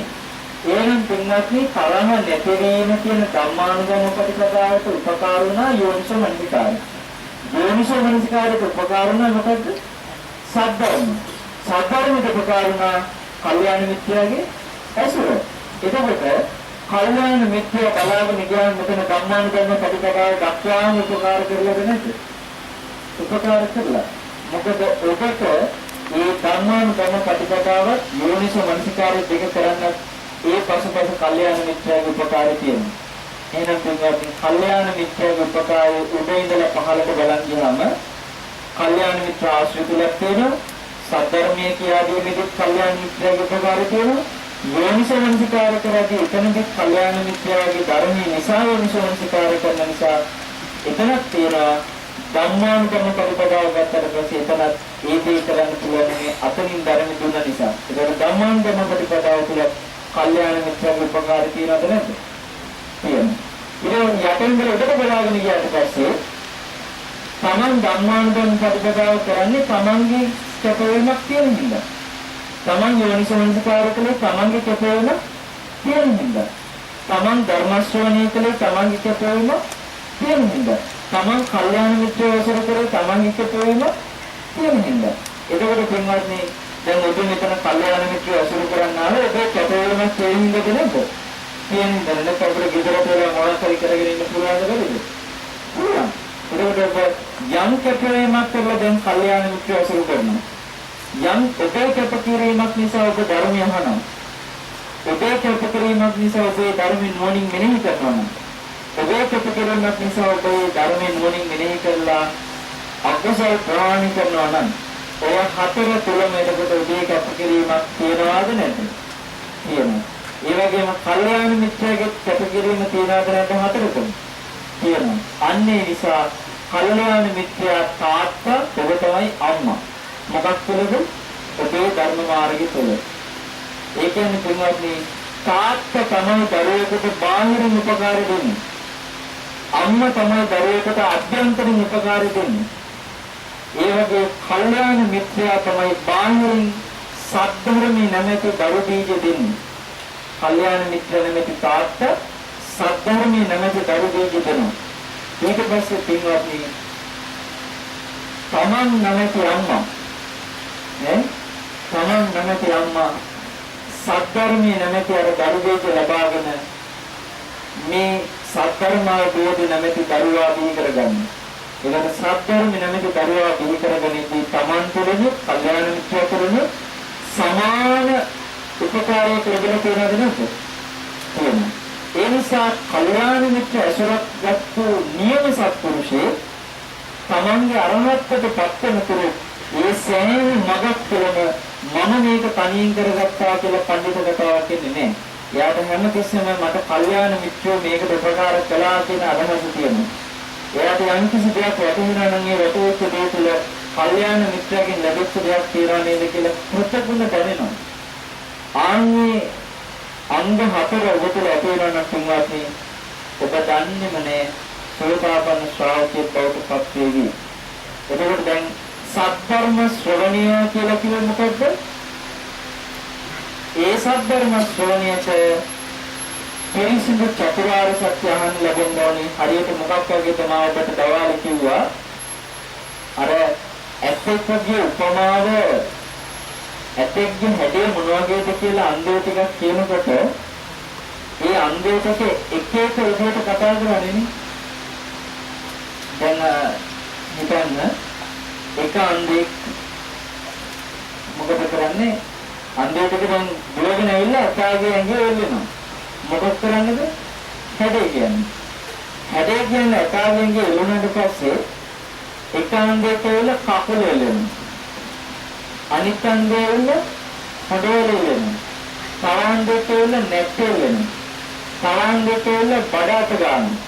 දැන් මේ කට්ටියම මේ තැන් අල්ලගෙන අතගාලා පින්වත්නි ඔන්න හැඩේ කියනවා. දැන් කොහොමද හැඩේ කියන්නේ? කකුල අතගාපු අන්දය කියනවා මොන හැඩේද? මම කියන්නම් ඇතාගේ හැඩේ වංගිඩිය හැඩේ. ස්ථිරයි. ඇයි ස්ථිර? අතගාලා කියන්නේ අතගාලා බලලම කියන්නේ ආයි කවුරු කිව්වත් මේක බොරු නෙමෙයි ඇත්ත. ඒ අන්දය කියනවා මම අතගාලම මේ කියන්නේ වංගෙඩි හැඩේමයි ස්ථිරයි. ඊට පස්සේ හොඩවල අතගාන අන්දයට කියන්නේ. ඒ කොහොමද අතගාව කියලා කියන්නේ මම අතගාලා තමයි කියන්නේ. වංගෙඩි හැඩේ කියන්නේ කොහොමද? උත්තර ලොකු නෑ. ඌට වඩා පොඩි මේක මෝල් ගහක හැටි. එතන. ඊට පස්සේ පොඩේල අපගාන මෝල් ගහේ හැටි කීකේ ඒ මිනිස්සයා කියනකොට නැට්ට අපගාන මිනිස්සයා ආයෙත් කේන්ති කියලා කියනවා. ඔය දුන්නද නරකලා ඔච්චරල වෙන මෝල් ගස් වංගෙට තරම් කොස්සක් තරම් ඇති වෙඩි මොනවා. මේ කෙලිත් තියනවා මේක කොස්සක් වගේමයි. ඊට පස්සේ තුන්දෙනාටම කියනවා බඩට ගන්නගෙන ඔයලා කියන්නේ කොහොමද? කොහොම වංගෙදී ඊළඟට මොකද? මෝල්ගස් ඔයවාගේ නෙමෙයි කුල්ලක් වගේ. දැන් මේ අතර උත්තර වාදයක් යන්න හේතුව මොකද? අන්ධයෝලින්. ඒතර සුන්වාදී අන්ධයාට හැඩය අහුවෙන්නේ නැහැ හරියට. ඇයි හැඩය අහුවෙන්නේ නැත්තේ? අත ගෑවත් හැඩය අහුවෙන්නේ නැහැ. මොකද අත ගෑවත් හැඩය අහුවෙන්නේ නැත්තේ අන්ධයාට කවදාකවත් පින්වත් ජීවිතේට මුළු ඇතාගේ ඇඟම අත ගන්න කිව්වත් ඇතාගේ හැඩය හරියට කියන්න බෑ අන්ධයාට. ඇයි කියන්න බැරි?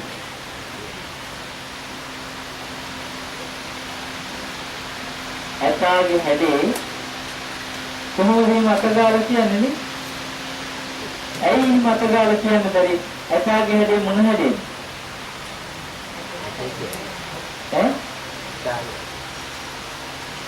ඇතාගේ හැඩේ මම දවාලේ අපි ලොකු දේශනයක් කළා ඔය කරුණ අරගා. නමුත් ඉතින් මෙතන බොහෝ දෙනෙක් ඒ සඳහා සහභාගී වෙන්න නිසා මේ කාරණේ පොඩ්ඩක් මතක් කළේ. ඇතාගේ හැඩේ මොන හැඩේද? ඇත් හැඩේ. නේද? ඒකට ඇත් හැඩේ කින්වදී අතගාලා කියන ඕන එකද? ඇස්සරලා බලලා කියන ඕන එකද? ඒක ඇස්සරලා බලලා කියන ඕන එකද? මේ සද්ධර්මයේ පින්වත්නි බුදුරජාණන් වහන්සේගේ ධර්මයක් දැන් අද ආන්මියෝගේ අන්ධෝ අතගාලා උත්තේක අහුවෙන හැඩ කියලා කාටවත් මේ ඇතාගේ හැඩේ කියාගන්න බැරි තත්ත්වයක් වර්තමානයේ උද්ගත වෙලා තියෙනවා. එහෙම ප්‍රශ්නයක් තියෙනවා. ඉතින් මේ ප්‍රශ්නේ ඇයි එක එක්කෙනා එක එක හැඩයට කියනවා. කෙනෙක් කියනවා මේ හැඩේ අර හැඩේ. ඒකට සත්‍යර්මයේ අපිට එක එක විදිහට ඇහෙනවානේ. එක එක විදිහට ඇහෙන එක තුළ කල්යාණ මිත්‍රයන්ගෙන් සත්‍යර්මය නෙමෙයි වර්තමානයේ ලැබෙන්නේ. කල්යාණ මිත්‍රයාගේ සත්‍යර්මය නෙමෙයි නම් ලැබෙන්නේ පින්වත්නි. යෝනිස මනසිකාරය ධම්මානුධම් ප්‍රතිපදාව කපිටල හැදෙයිද? නෑ. එතකොට කොයින්ද චතුරාර්ය සත්‍ය අවබෝධ වෙන්නේ සෝතාපන්න වෙන්නේ? ඒ නිසා අපි එකක් තේරුම් ගන්න ඕනේ. ඇතාගේ හැඩේ දකින්න ඕන නම් අතගාලා නෙමෙයි ඇස් ඇරලා බලන්න ඕනේ. කොහොමද ඇස් අරගන්නේ කියලා අපි සොයන්න ඕනේ. ඉතින් ඒ සඳහා අපි අද දහවල් නාම රූප නිසා මේ ලෝකේ හටගන්න ආකාරය කියලා දුන්නා.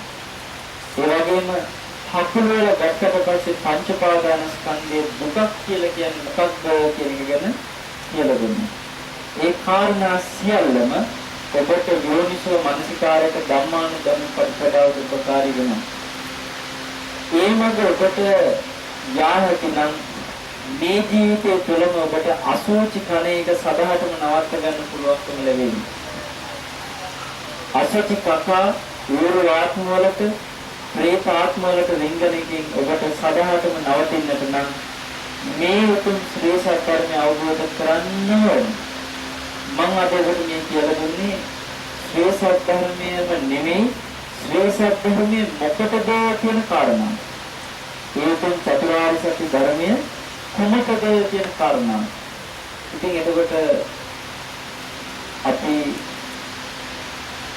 මෙතන අලුතෙන් විශාල පිරිසක් ඉන්න හින්දා මට හිතෙන්නේ පැත්ත පොඩ්ඩක් දෙන්නලා දෙන්න ඕනේ කියලා. මොකද ඔය සංවිධානය කරන ඕන තරම් ධර්ම දේශනා සංවිධානය කරනවා. ඊට පස්සේ අපි දැන් ගෙවල් වලට ප්‍රෝග්‍රෑම් වල දාන දෙනෝනේ. මේ සියලු දේ වේලියට දිගින් දිගට කරගෙන ගියාට එයම නෙමෙයි ධර්මාවබෝධයට තියෙන මඟ. එය ඇවිල්ලා නිකන් මම කියන උපමාවක් මේකට. ඔබ මේ ස්වාමීන් වහන්සේලා වැඩන්නේ මෙතන පන්සලක් හැදුවා.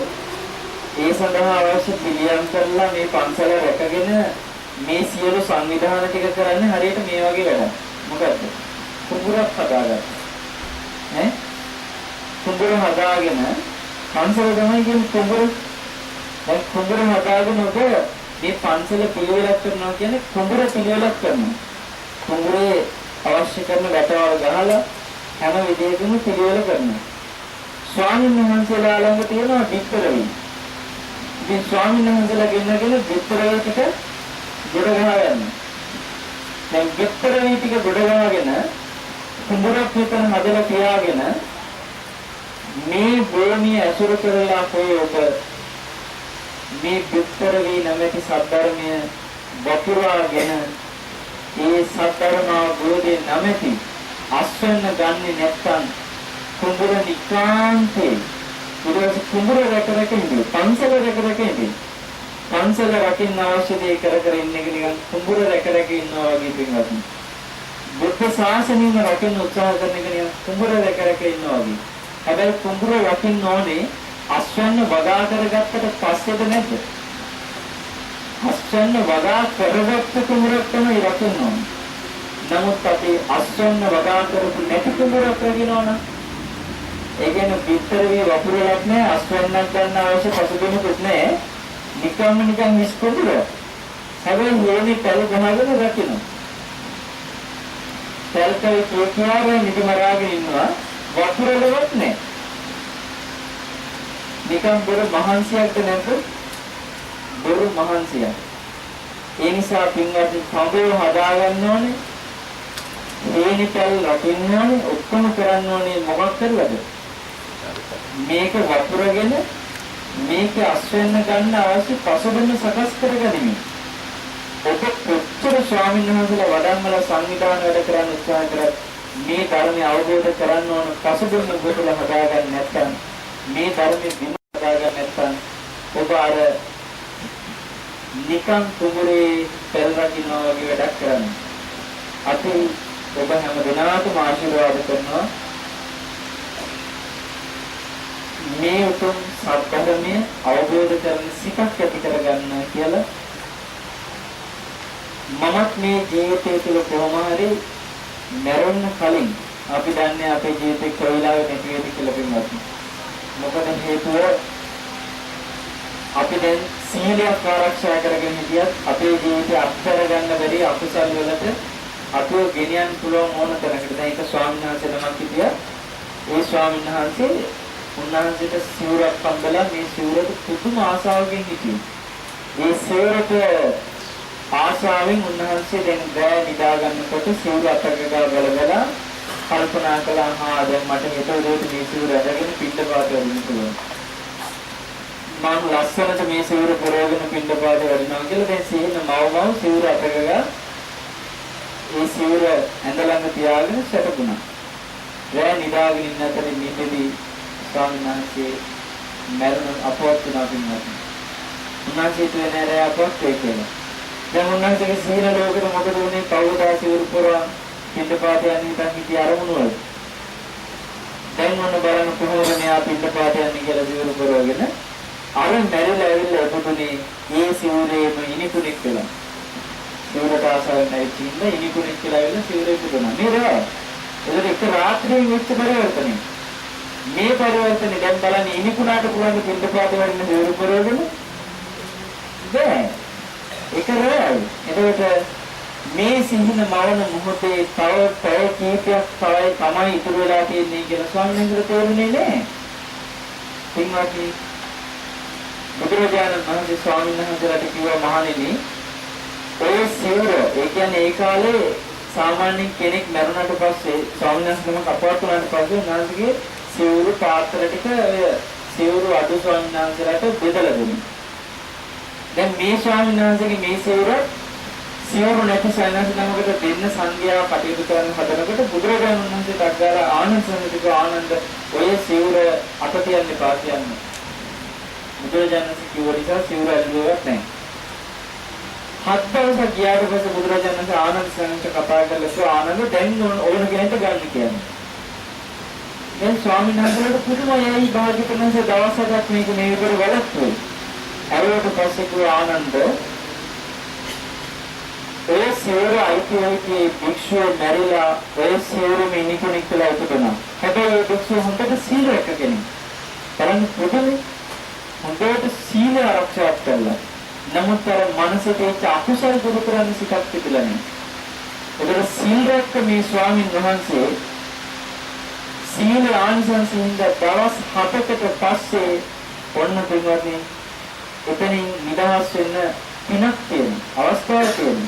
හැබැයි බැරි වෙලා හරි අර දවස් 7 ඇතුළේ ස්වාමීන් වහන්සේලා සිවුර ගත්තා නම් ඒ ස්වාමීන් වහන්සේලා කෙරේ කැටිච්ච හිතකින් තමයි අර ඉනිකුණා දවස් 7 ගෙවන්නේ. මම මගේ සිවුර ගත්තා. ඒකේ දැන් මේ දවස් 7 ගැටෙමින් වාසය කරා. වාසය කරලා සංඝයා කෙරේ කැටිච්ච හිතක් නිසා 7 වෙනි දවසේ ඉනිකුණු ආත්මෙන් මැරිලා කොහෙද උපදින්නේ? තවත් පහළ තැනකට යයි. එක්ක නිරේයයි.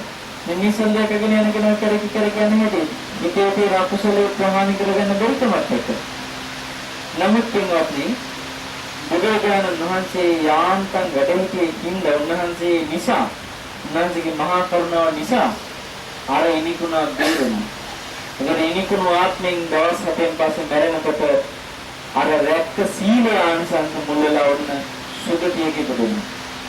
ඒ විදිහට කොටායි වැඩි වුණා. අද අපිට ඒ වගේ බුදුරජාණන් වහන්සේනවල බේරගන්න නැහැ.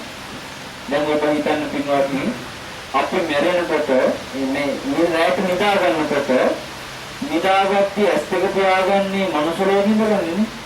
මනුස්ස ලෝකෙ ඉඳලා ඒ විදිහට ඇස් දෙක පියාගන්න අපි බැරි වෙලාවෙ නිින්දෙන් මැරිලා අර වගේ ඒරු ආත්මිකෙන් මෙකුණු ඌරේකගේ බඩේ ඊට පස්සේ මේ නිදාගත්තී ඇස් දෙක මනුස්ස ලෝකෙට වහගත්තු අපි ඇස් දෙක අරින්නේ. ඇස් දෙක වහගත්ත කෙනෙකුට මනුස්ස ලෝකෙ ඇස් දෙක අරින්නේ ඌරාත්මි. එතකොට මේ එක රැයකින් තමන්ගේ ආසාවල වෙනස් වෙලා. මෙතන අසෝචි කන්න නැති ආසාව එක රැයකින් පස්සේ අසෝචි කෑමේ ආසාව තියෙන ආසාවක් වඩපත් වෙනවා. මේ හින්දා පින්වත්නි ඔබ උත්සාහවත් වෙන්න ඕනේ, වීර්යවන්ත වෙන්න ඕනේ. මේ ලැබෙලා තියෙන අවස්ථාවෙන් අපි ප්‍රයෝජන ගන්න ඕනෙමයි. ඒ නිසා ඔබ සියලු දෙනාටම බුදුරජාණන් වහන්සේගේ මේ උතුම් සත්‍යර්මයේ වටිනාකම යන්තම් හෝ තේරුම් කරලා දෙන්නේ. මේ ධර්මය අවබෝධ කරගන්න සියලු දෙනාගේ සිත් වේවා. මේ උතුම් චතුරාර්ය සත්‍ය අපි මේ දවස් ටිකේ කියලා දෙනවා. මම මේ වෙලාවේදී ඔබට මේ වෙනත් කරුණක් තේරුම් ගන්න හිතන් හිටියේ කියන්නේ පංචපාදනස්කන්ධ සම්බන්ධව දේශනය. ඒ පිටින් මේ විශාල පිරිසක් මේ නිවාඩු දවසේ අද දහවල් තිස්සේ බෙදලා දෙන්න අමෘත ශ්‍රී සද්ධර්ම ලබා ගන්න පිනක් නැතුණානේ කියලා හිතලා. ඒ කියන්නේ මට අර අත උස්සපු විදියට තේරුණා මම මේ පංචපාදනස්කන්ධ ගැන කියන්නේ මාතෘකාව නවත්තනවා. වෙන මොකක්වත් නිසා නෙමෙයි. මේ ධර්මයේ වටිනාකම ඇයි මේ ධර්මය අපි තේරුම් ගන්න ඕනේ කියන එක ගැන සිතක් නැති නිසායි කාලයක් නැති ඔබට මේ ධර්මය අහන්නේ. සමහරවිට ඔබ කියයි ස්වාමීනි සතිය තිස්සේම නිවාඩු ලැබුණේ අද දවසේ ඉඳලා වැඩ ගොඩාක් තිබුණා කියයි වෙලාවක් තිබුණේ නැහැ කියයි. වෙලාවක් නැති වෙන්නේ පින්වත්නි මේ ධර්මයේ විශේෂත්වය දන්නේ නැති නිසා. ඒ නිසා මේක විශේෂ දෙයක් වුණා නම් ඔබට නැති වෙලාවක් එනවා. මම ඔබට සිද්ධියක් කියලා දේශනිය අවසන් කරනවා. ඔබ දන්නවා අපේ රටේ ඉතින් බොහොම ප්‍රසිද්ධ මිනිහෙක් ඉන්නවා අන්දරේ කියලා. අහලා තියෙනවද? ඔය අන්දරේට දවසක් රජතුමා රජමාලිගාවට ගිය වෙලාවේ කිව්ව රජතුමා මේ අන්දරේ බත් තියනවා කාපන් කියලා. ඒක අන්දරේ මොකද කිව්වේ? අනේ ස්වාමීනි බත් ඇටයකටවත් මගේ බඩේ නම් ඉඳ නෑ මේ බඩ පිරලා තියෙන කියලා බඩ අතගාලා පෙන්නනවා. ඊට පස්සේ රජතුමා කියනවා එහෙනම් අන්න අතේ කිරි තියනවා නම් කිරි කනවා. ස්වාමීනි කිරි තියනවා කිරි කන්නම් කියලා නේ. කිරියක් ළඟට දුවගෙන ගියා. හත්තිනි මේ ගල්පේ මුත්ති. අද තමයි මුත්ති හත්තියට බැලලා තියෙන්නේ. එතකොට බුදුරජාණන් මේ අන්දරේ ඇවිල්ලා ඊට පස්සේ දැන් කිරිමුත්ති ගත්තට පස්සේ රජතුමානවා දැන් බත්තටේකට ඉක්නට දෙබඩේ වෙන්න පිළිවෙලට ඒක රජතුමනි සරල කතාවක් මම පෙන්නන්නම් කියලා. ආන්වර කාමරේට අපි මාලිගාවේ ඉන්න පිරිසක් තුරම මම ඔබතුමාට වැඩේ පෙන්නන්නේ. දන්නව අන්දරේ මොකරි ලස්සන වැඩක් කරන්නේ නැහැ රජතුමාට ආසයි කරන බලන්න. රජතුමා කිව්වේ මෙයා රජතුමා අන්දරේ අර කියපු විදිහට ඔන්න කාමරේට පිරිස පිළිවෙල. දැන් සම්පූර්ණයෙන්ම ඇඟිල්ලක් ගහන්න ඉඩ නැහැ කාමරේ පිරිස පිළිලා. ඊට පස්සේ අන්දරේ රජතුමාට මොකද කිව්වේ? අජිතුමනි දැන් ඔබ වහන්සේ කාමරේට යන්න කිව්වා. වඩින්න කිව්වා. අන්දරේට පිස්සුද කියලා කිව්වා. මේක කොහොමද? නෑ ස්වාමීන් වහන්සේ යන්නේ ඉතින් හම්බෙයි කිව්වා. රජතුමා දැන් යනවා. යනකොට මිනිස්සු එක්කෙනා උඩ එක්කෙනා නැගලා. රජතුමාට ඉඩ ආරම්භ දුන්නද නැද්ද? ඉඩ අරගෙන දුන්නා. රජතුමාගේ ඇඟේ ගෑවෙන්නේ කවුරුවත්. නිකම්ම කාමරේට ලැබුණ රජතුමාට. හැබැයි ඉස්සෙල්ලා ඇඟිල්ලක් ගහන්න නැතද නේ? නෑ එක්කෙනා දෙන්න උඩ නැගලා. මම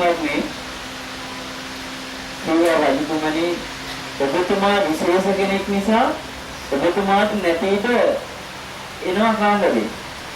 මට ප්‍රයෝගය තමයි කිරි විශේෂයි. ඒ නිසා මේ කිරි මගේ බඩ ඇතුලට යනකොට බඩ ඇතුලේ බත්තට එහාට මෙහාට වෙලා කොහොමද නැතිද අරගෙන දුන්නා කියලා.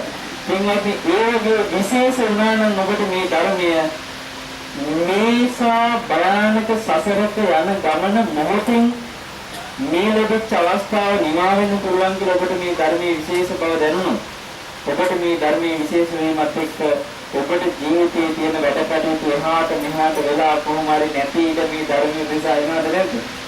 එනවා. ඒ නිසා ඔබ සියලු දෙනාට ඉදිරියටවත් අපේ මේ වැඩේ ඉන්න කාලේ ඉදිරි දින ටිකේවත් තමන්ගේ ජීවිතයේ වැඩ කටයුතු ටික චුට්ටක් එහාට මෙහාට වෙලා තමන්ගේ නැති ඉඳ මේ ධර්මයේ උදෙසා ලැබේවා කියලා අපි ඔබට ආශිර්වාද කරනවා. ඔබ සියලු දෙනාටම අද දවසේදී මේ ධර්ම දේශනාව සිදු කරන්නට දායකත්ව ලැබෙන ඕමාන් ගුවන් සේවයේ ශ්‍රී ලාංකික සේවක පිරිස විසින් ආහාර පිළියෙල කිරීමෙන් සහාය දුන් ජානක මහත්මයා සිසිල් පෙන් සඳහා දායකත්ව ලබා දුන් අල්මරාය ආයතනයේ පුන්සර මහත්මයා ඇතුළු පින්වත් පිරිස විසින් දායකත්වයෙන් කටයුතු කරලා තිබෙනවා. අපි මේ වෙලාවේදී මේ රැස් කරගත්තු සෑම කෙනෙක්ම කලමෙන් අනුමෝදන් කරමු පින්වත්නි. පින් කැමති දෙවියන්ට දෙවියෝ මේ පින් සතුටින් අනුමෝදන් වෙලා දෙව්ලොව සැනසෙත්වා කියලා සාදු කියන්නේ. ඒ වගේම මේ ඕමාන් ගුවන් සේවයේ සේවය කරන ශ්‍රී ලාංකික සියලු දෙනාටම ජානක මහත්මයාගේ පුන්සර මහත්මයාගේ සහ අප සියලු දෙනාගේම සංසාරගත සියලු නියගේ ඥාතීන්ට මේ පින් හේතු වෙලා ඥාතිය පරලෝ සම්සෙත්වා කියලා සාදු කියන්නේ. ඔබ සියලු දෙනාටම විශේෂයෙන් ඕමාන් ගුවන් සේවයේ ශ්‍රී ලාංකික සේවක සියලු පිරිසටත් සිතක් ශාන්තියක් යහපතක් අභිවෘද්ධියක්ම වේවා. ඒ අයගේ රැකී ආරක්ෂාවේ කටයුතු තව තවත් ආරක්ෂා වී තමන්ගේ රැකියා ස්ථානයේ දුරමතම තමන්ට ඉහළතම තමන්ගේ සේවය සපයන්න ශක්තිය ධෛර්යය සැලසේවා. ජානක මහත්මයාට පුන්සර මහත්මයාට වචනයකින් හෝ නම් වශයෙන් සිහිකර නොකළ යම් පිරිසක් වෙනම් මේ වැඩසටහන දැක බලා හෝ සතුටු වෙච්ච යම් පිරිසක් වෙනම් මේ වැඩසටහන තුළ විවිධ විදිහට සහ සම්බන්ධ වෙලා උපකාර කරමින් ඒ වගේම මෙතන ඇති නැති අපිට සිහි වුණු නොවුණු සියලුම දෙනාට මේ පින් බලෙන් මෙලව යහපතම සැලසේවා. සියලු දෙනාට මේ උතුම් පුණ්‍ය ශක්තියෙන් පරලොව සුගතිය සැලසේවා. සමත උතුම් චතුරාර්ය සත්‍ය අවබෝධ කරන්නට තමන්ගේ සිත නැමේවා. උතුම් චතුරාර්ය සත්‍ය අවබෝධය ඉක්මන් වේවා කියලා අපි ආශිර්වාද කරනවා. කවුරුත් වන්දනා කරගන්න.